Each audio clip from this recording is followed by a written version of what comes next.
Good afternoon, everyone. My name is Neera Tandon, and I'm the president of the Center for American Progress. And on behalf of everyone at CAP, I want to welcome you to this incredibly important conversation on really one of the most fundamental challenges, a challenge that touches each and every person, which is the challenge of long-term stability in retirement. Each and every one of us have to deal with it for ourselves, for our parents, for other loved ones. And the reality in the United States is that it is incredibly insecure. In fact, our nation is confronting an imminent retirement crisis. Over the next 2 decades, nearly 10,000 Americans will reach retirement age every single day. And too many of these Americans, folks who have worked their entire lives to provide for their families and contribute to their communities and country, will face a future filled with uncertainty and indeed deprivation. Too many people have simply insufficient resources for any kind of real retirement security. This is a situation that we simply cannot accept because all people deserve to live out their golden years with comfort, dignity, and independence. And that's why CAP is really proud to host today's event to discuss a visionary plan that can fulfill this basic ideal for every American. In the book, Rescuing Retirement, which is now available in its second edition, authors Teresa Ghilarducci and Tony James chart a bipartisan path for ensuring that every full-time worker can retire with a fair and livable income. What's more, the solutions they propose would not raise taxes for any Americans or add a single penny to our federal deficit, which some have noted is now growing at very high rates. It should come as no surprise that Teresa and Tony have teamed up to create these immensely practical yet innovative strategies to expand opportunity for all Americans.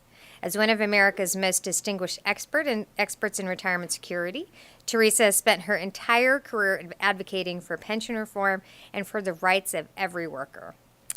Co-author Tony James is president of Blackstone and is a deep thinker committed to tackling many of our nation's most pressing challenges across a wide range of issues. We're really honored to have them both here, and we're looking forward to a terrific discussion. I just want to acknowledge Kathleen Kennedy Townsend is here with us, former Deputy Secretary of Labor Seth Harris is here with us. Say hi. You want to say hi? Sorry.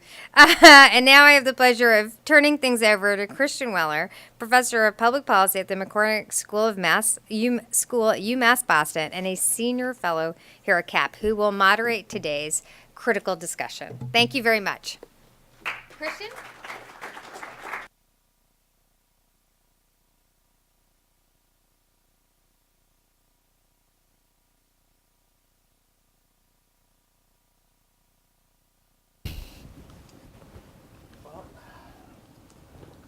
All for coming. Thank you to Teresa and Tony for joining us here and talking about the book. We'll talk a lot about the proposal, the issues involved, but it's important when we talk about retirement savings proposals not to forget that this is about making lives of real people a lot better. And there are increasing evidence that people struggle, new stories coming out daily that people are losing their homes, for instance, in retirement as they can't afford tax bills. And certainly against that dire backdrop, proposals to improve savings and improve retirement prospects are desperately needed. I always feel it's necessary to remind ourselves that this isn't sort of the let's tinker with sort of the geeky, nerdy stuff on tax rates, but this is about making real lives of real people better. Now, you've put together a tremendous book. I've read it, I admit. And it's very sharp, very nicely done, very thoughtful, covers a lot of ground. But can you briefly describe sort of the key components of your proposal? Sure, okay, well, I'll start with that one. And let me start by saying we wanted something that was practical, that could get bipartisan support, that would really work, instead of tinkering with something where the fundamentals are broken, and a lot of tinkering won't fix If the house isn't built on a solid foundation, you're always going to have problems. So we took a different approach. So we rethought that, but again, with an emphasis on what could actually be implemented and would work. Our plan has 3 basic components.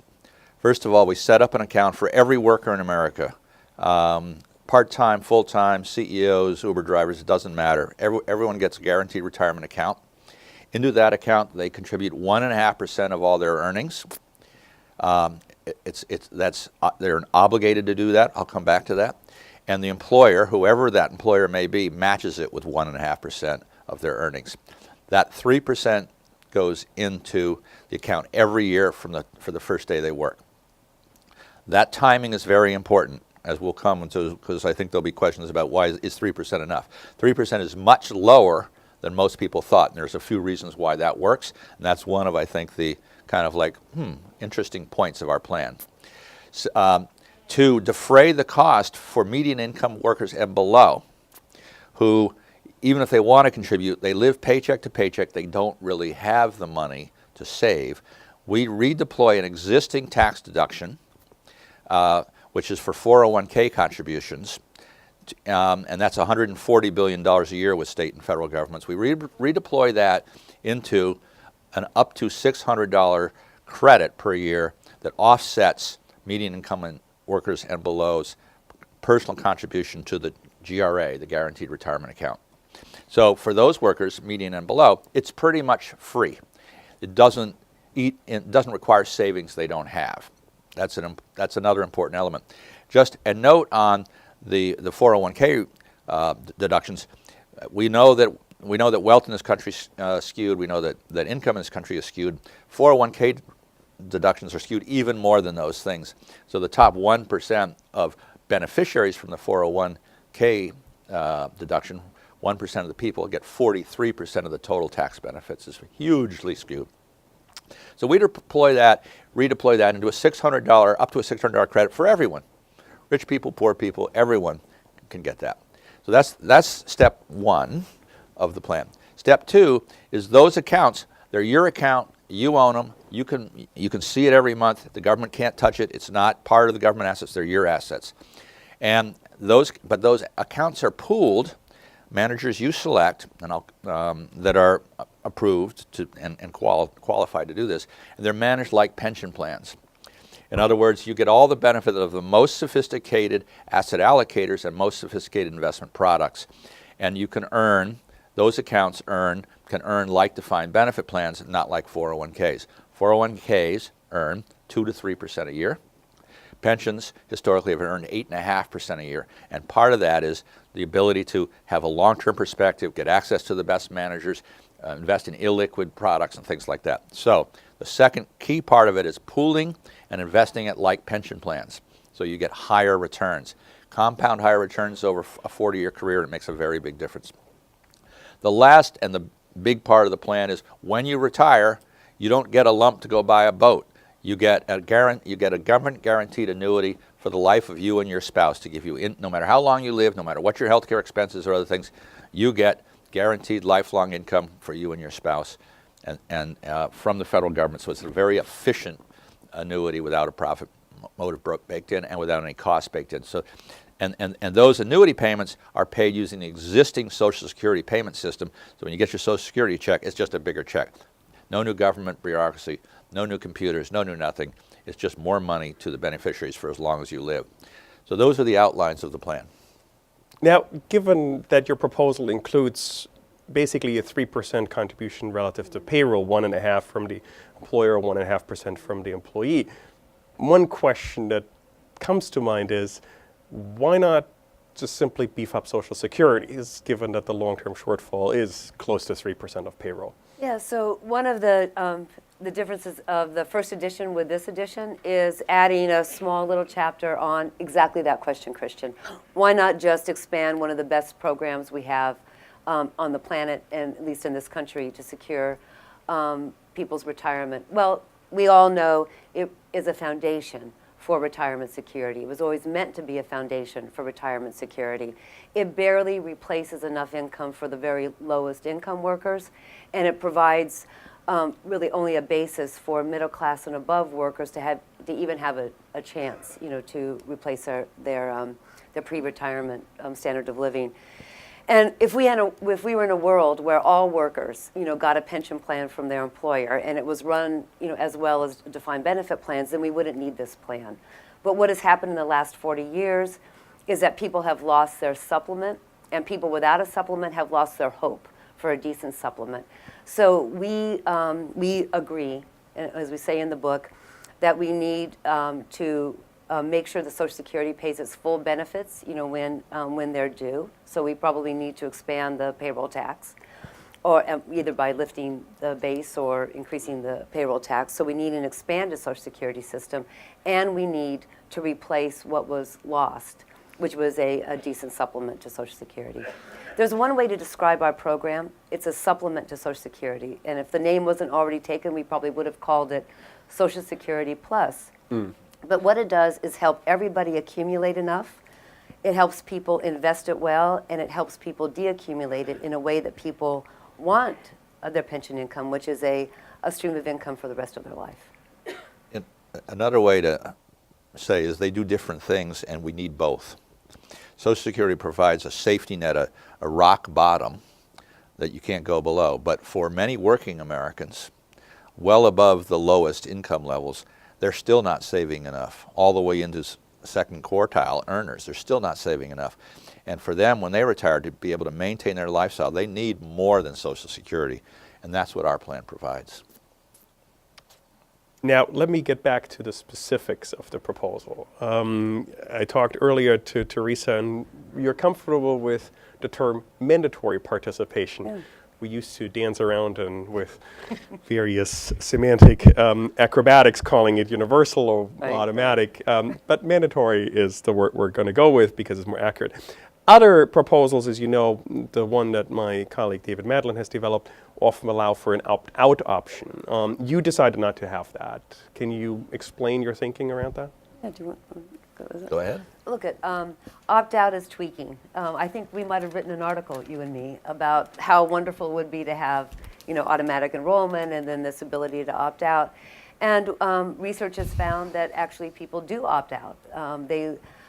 Especially, we just did some research to show that people have different kinds of income shocks, and people at the bottom of the income distribution, or the bottom half of the income distribution, just have more income shocks. They have more transition, and inertia is an important thing, and we were hoping that inertia would overcome people from opting out. But fear is a bigger factor, and when you've lost your job or you have some other kind of income shock, that overwhelms any kind of inhibition to take money out of the 401k, and so it just doesn't work. The leakages that are there to entice people to join the system are just too costly to the people that we want to help.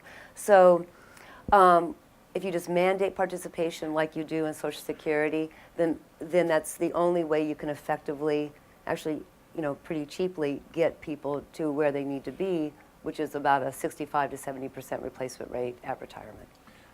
Yeah, I would add the participation. Opt-out helps. First of all, let's be clear. Opt-out helps a lot, and that should be the law of the land to start with. No debate about that. But that alone won't do it, because the problems with our system aren't one problem. It's not just whether you're in or out of 401ks. Let's not forget, most employers, almost half employers, don't have any retirement plan at all. Opting in or out if there's no plan doesn't really help you that much.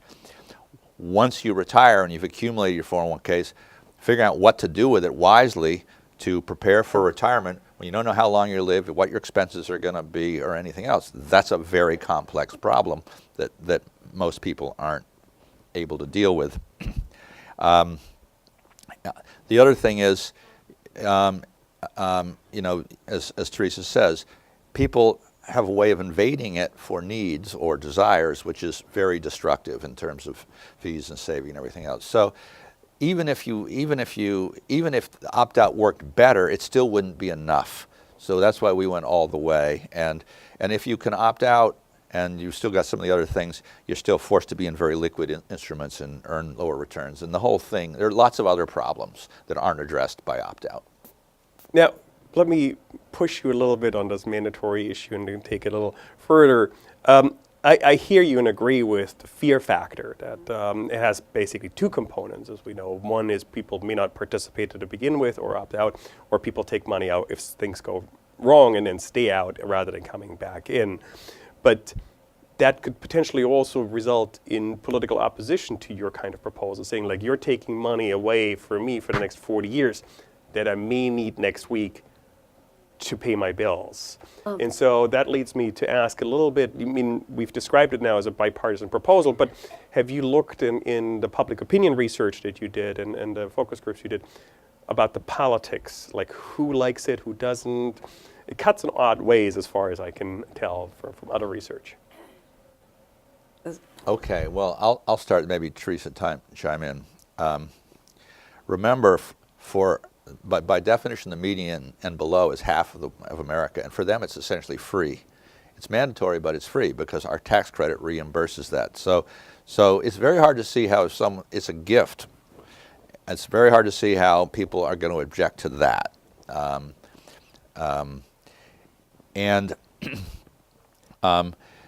So that's an important point. I think that in our discussions with politicians on both sides, we've found that people accept that this is a big problem. It's a problem that shows up in opinion polls and whatnot. If you ask even young people what's their biggest worry, it's not student loans, ironically. It's having enough to retire on, even young people. And for older people, it's over 80% or it's their dominant worry. So, and that cuts across both parties, all demographics, basically all income levels up to the top few percent of income earners. Even people earning tons of money are worried that they won't. So I think that when you have a lot of voters worrying about something, eventually you'll get political response to that. And maybe Teresa talk about a little bit about the focus groups we did. Yeah. So we did our own focus groups and our own survey, but that was inspired by other public opinion. So if you ask people if they want retirement security, they say yes. When you tell them they have to actually pay for it, they get a little bit more attentive about how that's going to be how it's going to be funded. So people are asked, do you want to raise the retirement age, which everybody knows means a cut in benefits, or do you want to raise taxes, or do you want mandatory savings? And by far, in focus group and poll after poll, mandatory savings is the most popular. That was reinforced by our focus groups. They really liked the fact that it was mandatory, which meant that everybody would have a plan. So the idea that everybody would have a plan and that it would supplement Social Security became completely acceptable, and they knew that that would be a mandatory plan. There is no movement to make our mandatory plan now, Social Security, a voluntary plan. And so when it's framed as adding on to Social Security, the mandatory part makes a lot of sense. Now the focus groups and the survey went to Democrats and to Republicans, and it also went to people who voted for Trump and people who did not. And there was hardly any daylight between the two in terms of really knowing that there's a retirement crisis that affects them and their children. That was very strong. That really strongly came out, which was this really no intergenerational conflict at all, that people felt that it was a family issue.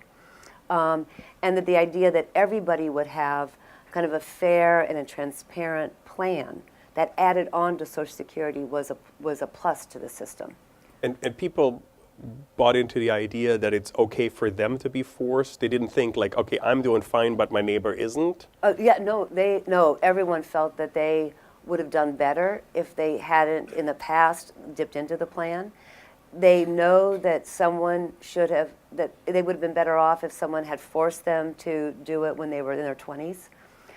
They know the times that they actually didn't contribute or took or their employer didn't contribute, and they really liked the idea that when they were forced to contribute, their employer had to as well. So I think that's a big part of the plan.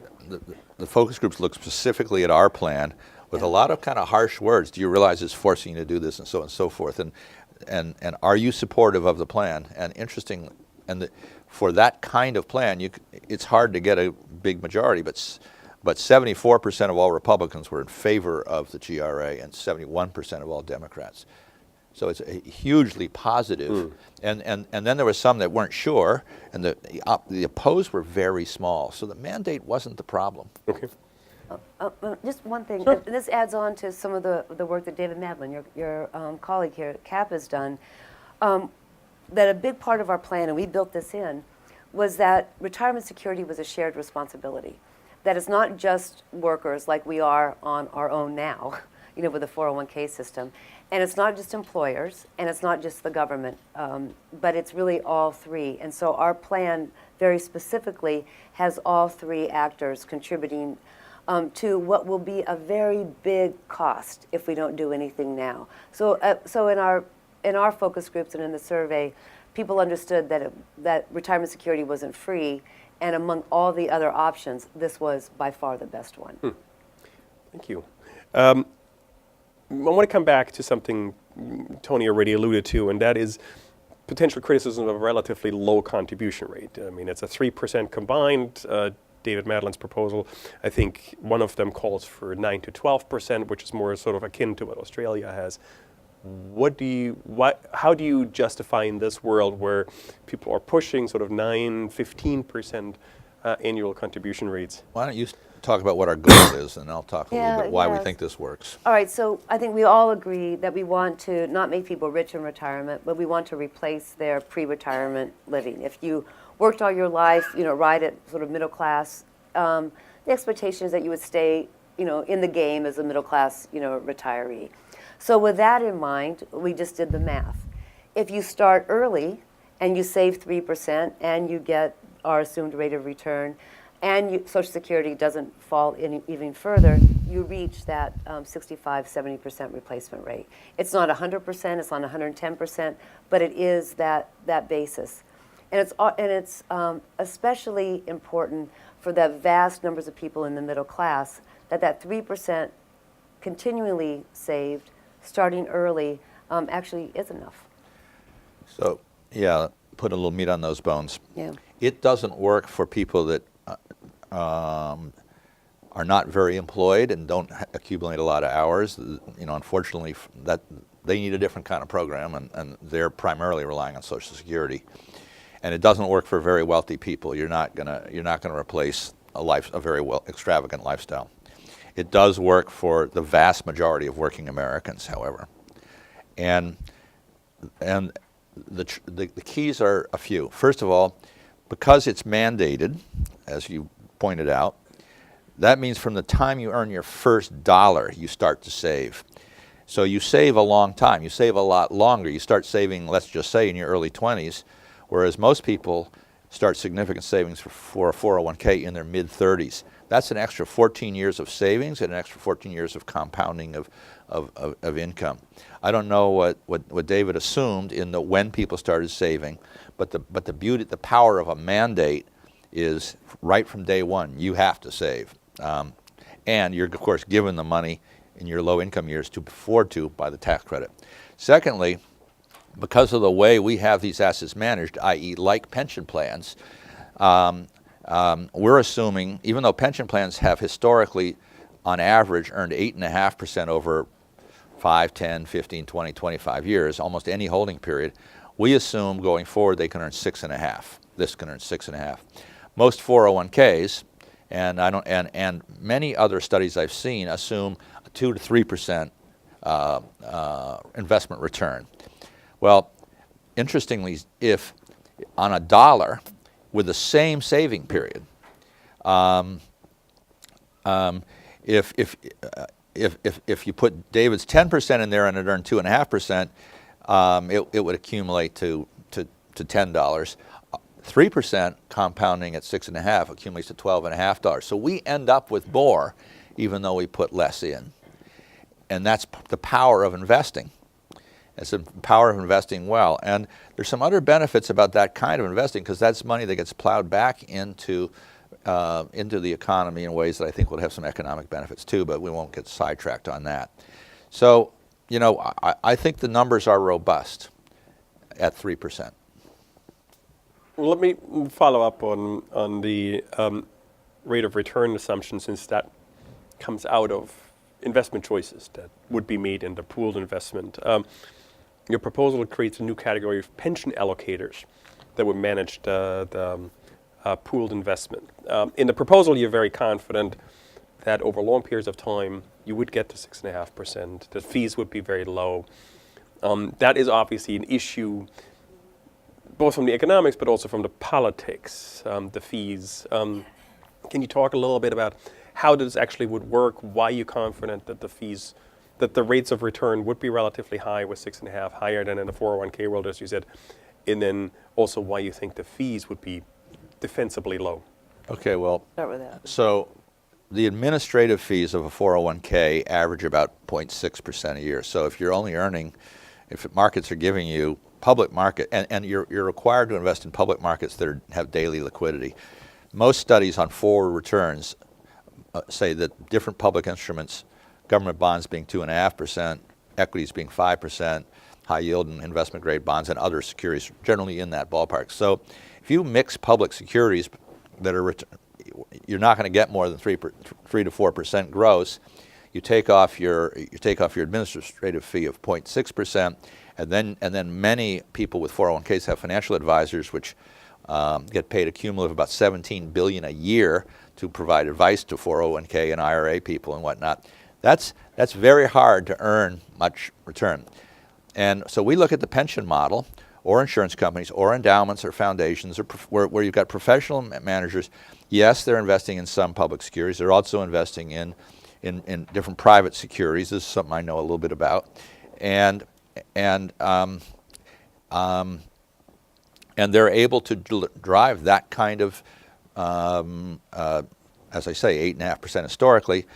95% of pension plans expect to earn 7% or greater going forward. We've used 6.5 to be a little conservative. I'm quite confident that will be a deliverable result. And remember, this is all of America. The economies of scale for a manager here are huge. So the administrative costs can be driven way, way down. And we did some work on that too. And that it looked to me we could get that to a few basis points at the administrative cost level. So I think you pick up return in a lot of different ways. Let me add to this, Christian, because we've known each other for a really long time, and we know someone very well, your wife, who has been in the world of providing defined benefit plans to people who make low incomes. The janitors and service workers and warehouse workers, coal miners, truckers, and so the wisdom comes from sort of the American experience. You don't have to go to Australia, and it also comes from the wisdom of an institutional investor. What we decried, 30 years ago, is that ordinary people, were losing access to what rich people had, which was a well-managed, diversified portfolio, where the administrators didn't have a profit motive. That they were the employer that assembled, commercial money managers, but they had the bargaining power to keep the fees low. And they also had the professionalism to have a really well-managed, diversified portfolio, using all the wisdom from modern, finance. And what we have lost in the last 40 years is most people having access to really good fund management. And therefore, they're just left on their own, to get an advisor here and there, to buy products they don't even know what it returns or what the price is or what the risk is. And so we aren't friends from way back. We come from different worlds, but we come together because we know that when workers lose a defined benefit plan and they're on their own, they either have nothing or they have a system that just won't work. So part of the wisdom of Tony's experience and my experience is that the defined benefit model, though it wasn't universal and it's not coming back, is a wise model, and everybody needs to be in something like that from the very beginning of their first dollar of earnings. And when they go in and out of the formal sector, I'm looking at John Schmidt from EPI and Seth Harris, the changes at the workplace, are so vast that we need a bold system to match the labor market of the future. And we feel that we have such a hybrid system. a defined contribution and a defined benefit system. Now, you've mentioned in your current answer defined benefit pension plans multiple times, Yeah. so bringing Yeah. basically some of the DB characteristics. And key part of that is the annuitization of all the balances. Now, part of, I think, the worries that people have when it comes to annuitization of balances, given unpredictable fluctuations in interest rates, that you could potentially end up with an intergenerational lottery, that some people have nice balances depending on where nice monthly incomes, others not so nice depending on where interest rates are. Can you talk a little bit about how you handle that challenge in your proposal? So we use as the interest rate assumption for the annuity the average of the last 5 years long-term Treasury rate. So first of all, we have a smoothing because it's a 5-year average. But then, as you all know, embedded in a Treasury rate is a forward look about the market's got an embedded inflation assumption in that. So you've essentially got 15 years of view averaged into this, which is an awful long time for smoothing. If you look at normal market cycles, they're a lot shorter than that. Beyond that, some of this is going to get perhaps a little complicated. But beyond that, if interest rates are very low over that 5-year average 10-year Treasury, so that when you retire, so that you're getting a lower annuity payment, what will probably happen in that environment, almost by definition, is your portfolio will be larger. You know, because in a sense, as discount rates come down, the value of assets goes up. So there's a counterbalance there too. You might get a lower annuity rate per dollar, but you've got more dollars because of low discount rates to get it on. So that has a smoothing effect also.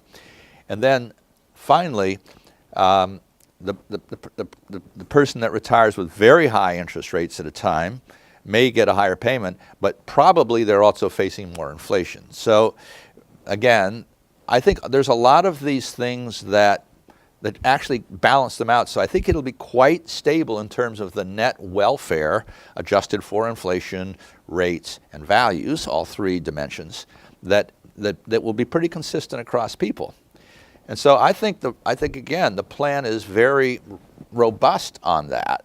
But I would point out that even if it's not perfect, it's a heck of a lot better than 401ks when everyone just retires and all they've got is all their assets in one thing at that moment.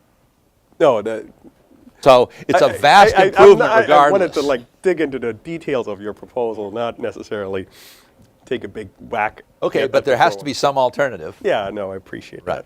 No, but you like that aspect? The smoothing. I mean, I like the smoothing. I'm Mr. Smoothing. Yeah. I've written multiple times about the necessity for smoothing, both on the asset and liability side. But that is very helpful. I want to get to a key question, and that is, we've talked sort of on averages and population averages, but we know that the retirement crisis is not equally distributed across population groups. So we know that increasingly women, but also communities of color, in particular African Americans to Latinos, are left behind. Can you talk a little bit about sort of how your proposal would steer against those rising inequities? I mean, it's one of the reasons why Tony and I got together and did this work, is that the bottom half of the working population were really being left behind, not only in wages, and wealth inequality, but also in longevity gains. There are just a lot of ways in which the inequality was just insinuating itself in every part. And so we needed a retirement system, a social insurance system that actually helped right some of that wrong. And so this proposal specifically lets everybody, regardless of the kind of work arrangement they have, and minorities, Latinos, and women are much more at risk of working under an alternative work arrangement, the gig economy, and also as independent contractors.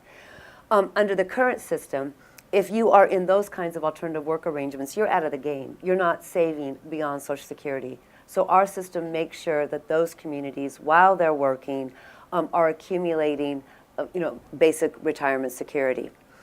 So it's actually a program to amass wealth where people don't have a chance of amassing wealth right now. It also has a very important progressive tax credit in it. So these communities, because of virtue of their income, don't get the kinds of benefits that the top 1%, the top 20% do when the government subsidizes retirement savings. Our plan corrects that. And in terms of women, it helps that population. Now that could be anybody, men too, but any population that is at risk of living longer than their partner, is at risk of living without built-in care work, and that's going to be very expensive. They also all of us face the risk of outliving our money. And so our system actually protects people from what economists call that longevity risk. So every part of our system addresses the inequity in our labor market now, and I think corrects most of it. Yeah, thank you. I'm out of all the questions I have, but we have a big audience. People With lots many of things to say. I know some of those lots people. of my friends here who are not known to be shy. Yeah, we have one question in the back there. The gentleman. Thanks, Christian. Those were really smart questions. Hello. I've got a statement rather than a question that maybe you can address. It's sort of like the elephant in the room that's not being directly addressed. I'm the father of one child, a daughter, 26, has never worked a day in her life. She has gone from undergrad to master's, and now she's in a doctorate. 4 years. And I've been paying all along the way. I also know other couples who are in my professional, middle class, whatever that means, doctors who are paying their med school bills and paying their kids undergraduate, graduate bills.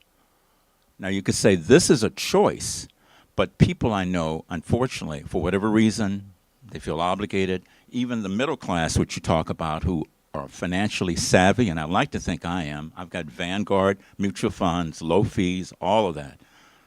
But we're dipping, in a sense, to get these kids through school, and this may be another subject you don't want to touch on, but advice.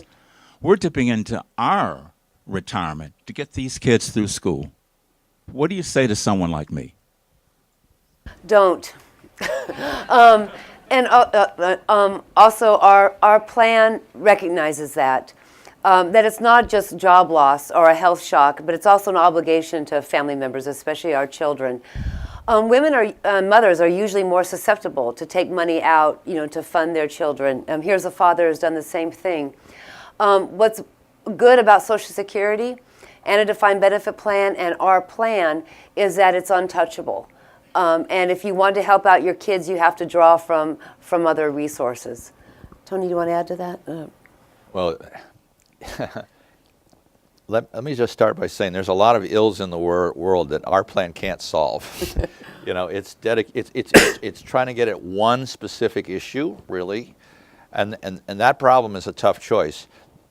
The only thing I can say is if you had a basic retirement plan that earned more and more consistently, that you were confident in, that when you retire you knew you'd get lifelong income to sustain your lifestyle, then it's much more comfortable taking any additional resources you have and funding your kids' education and whatnot. So I think it makes it easier, but it doesn't solve the conundrum. I have more questions. There is one here on that side, and then Robert Roach. Good afternoon, thank you. In order for this plan to work in concert with Social Security, would not the windfall elimination provision in Social Security have to be gotten rid of? Christian, you take that. No. I can't. As a public employee, I can't. The Social Security system, basically needs more revenue in it, and there's a lot of actually design issues that need to be corrected, and the windfall solution, problem is one of them. Again, our program doesn't deal directly with that, and I want to join in arms with everybody to help fix the Social Security system. Let me I'm not going to comment on that directly, but One thing that we made a very conscious decision about when we decided to design a plan was not to touch Social Security, any of its benefits or any of its ills. And we made that choice very consciously because it's such a political third rail. You almost can't get anything bipartisan as soon as you start tackling Social Security. And that's not to say we should or shouldn't. I'm only saying we're trying to get an implementable plan. And we felt like if we built around Social Security, we could get something that didn't solve everyone's problems, but solve the problems for the vast bulk of working Americans, which is most of Americans. The huge numbers of Americans would be helped big time on this. Doesn't mean that there aren't other issues out there. There are, but we were very focused on what we were trying to accomplish. We're going to that gentleman, Robert Roach. I know many people in the room, but not all. So if you can say who you are and who you're with, we appreciate that. I'm Robert Roach, retired Alliance for Retired Americans. And Kristen, let me publicly thank you for all the work you've done in the pension arena. Especially, please extend my thanks to Beth Almeida, your wife, who I worked with for many years, and we saved 80,000 people in defined benefit pension plans. But can you hear me? Okay. But anyway, it seems that we do have a crisis. And first of all, people don't even know what they're supposed to save, how they're supposed to do it. And we keep moving away from fighting or trying to fix what is the best program out there as defined benefit pension plan. And people act like they go away, and you can't get Democrats, Republicans, anybody to say that. But we're not talking about that enough. I think what we're doing is confusing people because we have 401k that we were told 30 years ago, if you do this, everything's good. And now being told it ain't no good. And now we have 457s for this, for that. And Kristen, in your book, you said, let's just make one thing. If I recall the way you wrote the book, let's just make one thing that you save in with the same benefits. I read the book. I think by all these plans, and we have people who want state plans, and we have all these different ideas, people are still confused. And we're not paying any attention to how to fix. And defined benefit pension plans are not dead, contrary to popular belief. That we need to spend time fixing them and getting the employers who have agreed to pay a certain amount of money into them. If you say you make them pay one, let them put it into their defined benefit pension plans. I agree. Because it's not the employees who are not funding the plans properly. It's the employer. So I think we should be paying, instead of having more and more plans. I bet you if we go around this room, there's about 15 plans that people have on their heads. We should probably do more work on defined benefit pension plans and fixing them. I like your opinion on that. Yeah, fair point. Well, I'll start off that. Yeah. Well, I would say that if you're lucky enough to have a defined benefit pension plan, good for you. Hang on to it. It's a wonderful asset. Only 15% of Americans are lucky enough to have it, and the vast majority of those are employed by government entities. I don't think you're going to be able to go back. I don't think it's at all enactable or at all bipartisan to force American businesses to put back in defined benefit pension plans all the way down through small service companies, the local restaurant and things like that. It's just not practical. So I agree with you. It's a confusing landscape. And that's why all these things of, well, let's make it an opt-out. Let's do this. Let's try that. We kind of like to just say, let's jettison all that confusion and all that stuff and have basically two things. For those of you lucky enough to have a defined benefit pension plan, you keep it. For everyone else, you have a GRA. It's simple. It's easy. It's so easy to administer that even the small restaurant, even the small business owner can put that in with no fuss, no muss, no ERISA liability, no administrative costs. It's easy. It's so embraceable by business. We didn't get into why we think we can sell this to both sides of Washington, but we think we can. But we've designed this plan with that in mind. It has to be implementable, and I'm completely agree with you that defined benefit pension plans are wonderful if funded, and there are some funding issues. There's some other things we could do around those issues too. Again, not the focus of our plan. We have some ideas on that we've traded, but that's for another day. Right here in the front, and then, sorry, we'll move down the line. Thank you. My name is Nirmal Ghosh. I'm a foreign correspondent for the Straits Times of Singapore. Just a couple of quick questions. As an outsider, I'm trying to get my head around this myself. But just a couple of quick questions. One is you alluded to selling this in Washington to both sides. So could you tell me what is the next step essentially? I mean, what are the chances of your plan actually being discussed, some version of it being accepted? What is the process involved, right? And the second question is, in your experience and research, are there any other countries which have got it right, which you want to look at as examples which have got it right? Thanks. I'll do the first part of Yeah, that. You I'll want to do do the second part? Sure. I would say that we finished most of the work for our book, including the first several drafts, before last November, and the chances didn't go up. We'd spent a number of time with several of the political candidates on both sides about our plan, and had a fair amount of support, actually. We did not spend time with President Trump's people. Shame on us. But having said that, the logical sequence is as follows. This is a real problem and a big problem, and it affects everyone. It affects every voter in every district, and it affects just as many Republicans, and they care just as much about their financial security as Democrats do.